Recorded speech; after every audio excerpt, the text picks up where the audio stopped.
যে দুষ্কৃতীরা খোকনকে এভাবে মেরেছে প্রশাসন নিশ্চয়ই ব্যবস্থা নেবে, জানালেন তৃণমূলের আরামবাগ সাংগঠনিক জেলা সভাপতি রামেন্দু সিংহ রায়। আরামবাগের গৌরাটির মোড়ে তৃণমূল দলেরই একাংশের হাতে প্রহৃত হয়েছেন আরামবাগের তৃণমূলের শ্রমিক সংগঠনের নেতা শেখ নিয়াজুল ওরফে খোকন। তাকে দেখতে হাসপাতালে এলেন তৃণমূলের আরামবাগ সাংগঠনিক জেলা সভাপতি তথা তারকেশ্বরের বিধায়ক রামেন্দু সিংহ রায় সহ একাধিক নেতা ও কর্মী।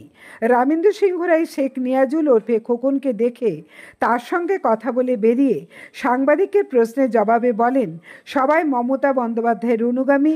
দুষ্কৃতীরা খোকনকে যেভাবে মারধর করেছে সে দায় দুষ্কৃতীদেরই। প্রশাসন নিশ্চয়ই তাদের খুঁজে বের করে উপযুক্ত ব্যবস্থা গ্রহণ করবেন।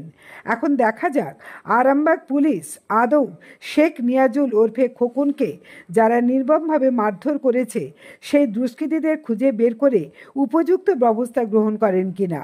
আরামবাগ টাইমসের রিপোর্ট। সাংগঠনিক জেলার ওপর পদে আপনাকে শাসক দল আপনার উপর ভরসা করেছে, পরপর দেওয়া হয়েছে আপনাকে, তারই কি খেসারত দিতে হলো আপনার অনুগামীকে? কারুর গাত্রদাহ কারুর উপর? কেউ কারুর অনুগামী নয়, মমতা বন্দ্যোপাধ্যায়ের সবাই সৈনিক। কোনো দুষ্কৃতী যদি কাউকে অ্যাটাক করে, যদি তারকে হেনস্থা করে, এই দায় দুষ্কৃতী, আর প্রশাসন সেটা খুঁজে বার করবে, আইনগতভাবে তার ব্যবস্থা নেবে। কেমন আছে, কেমন দেখলেন?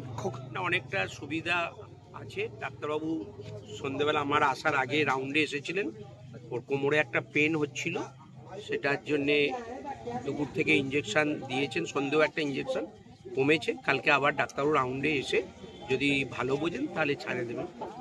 দাদা, দেখা যাচ্ছে ঢিলছোড়া দূরত্বে, থানা থেকে ঢিলছোড়া দূরত্বে এভাবে একজন আপনাদের তৃণমূলের দলের মানে কর্মীকে এভাবে মারা, বেধড়ক মার, মানে নির্মমভাবে মেরেছে, প্রাণহানিও হতে পারতো, যেভাবে বন্দুকের বাঁশ দিয়ে এই ব্যাপারে কি আইনের কোথাও কি ঢিলেমি দেখতে পাচ্ছেন আপনি? না না, সব সময় এই যে আমি এই পার্টি অফিসে এসেছি, তো এই পার্টি অফিসে এসে এখানেতেই যে পাশে বাড়ি আছে, কেউ যদি কোনো কর্মীকে কিছু অসভ্যতা করে, যে পার্টি অফিসের কাছে হয়েছে বলেই দায়বদ্ধ পার্টি অফিসে, সেটা নয়। থানা ঢিলছোড়ার দূরত্বে, এটা বাস্তব, কিন্তু থানার যেটুকু করণীয় আইনগত সেটা নিশ্চিত করবে। আপনার উজ্জ্বল ভবিষ্যতের একমাত্র দিশারি জ্যোতিষ জগতে অদ্বিতীয় ডক্টর অঞ্জন শাস্ত্রী। দেখুন জ্যোতিষ অঙ্গনে অঞ্জন প্রতি রবিবার ঠিক রাত 12টায় শুধুমাত্র TV9 বাংলায়।